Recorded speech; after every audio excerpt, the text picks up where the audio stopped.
యువతకు ఉపాధి కల్పనలో విజయం సాధించాలని భావించి ముఖ్యమంత్రి ప్రతి జిల్లాలో ఐటీఐ కాలేజీలో సాంకేతిక పరిజ్ఞానం అందించే విధంగా అధునాతన సాంకేతిక కేంద్రాన్ని ఏర్పాటు చేశారు.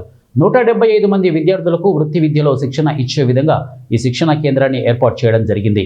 సుమారు 33 కోట్ల రూపాయలతో పరికరాలు ఏర్పాటు చేయడం జరిగింది. జిల్లా మంత్రిగా జిల్లా అభివృద్ధికి అహర్నిశలు కృషి చేస్తామని వారు తెలియజేశారు.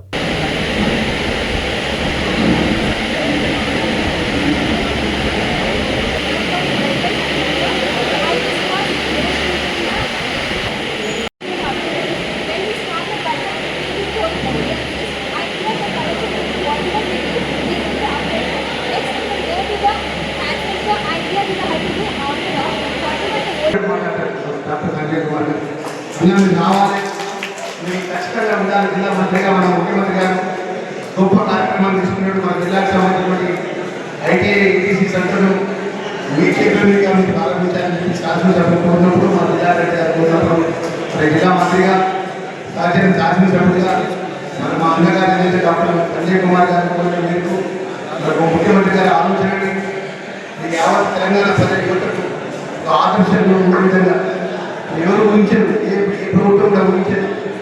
సుమారు 40 కోట్ల రూపాయలతో ఈ ఐటీఐ ఈటీసీ సెంటర్లు మౌలికమైన వస్తువులు టెక్నాలజీ చాలా మంది ఫ్రెండ్స్ గొప్పగా ఆ టెక్నాలజీ రావాలి. బాబు సంబంధించిన టెక్నాలజీ కానీ ఏదైతే ఇండియన్స్ టెక్నాలజీ సాంకేతిక పరంగా టెక్నికల్గా ఉన్నటువంటి దానికి సుమారు 33 కోట్ల రూపాయలతో అదేవిధంగా ఈ భవనానికి 6.76 కోట్ల రూపాయలతో మనం ప్రత్యేక తెలంగాణ ఏర్పడిన తర్వాత ఆర్థిక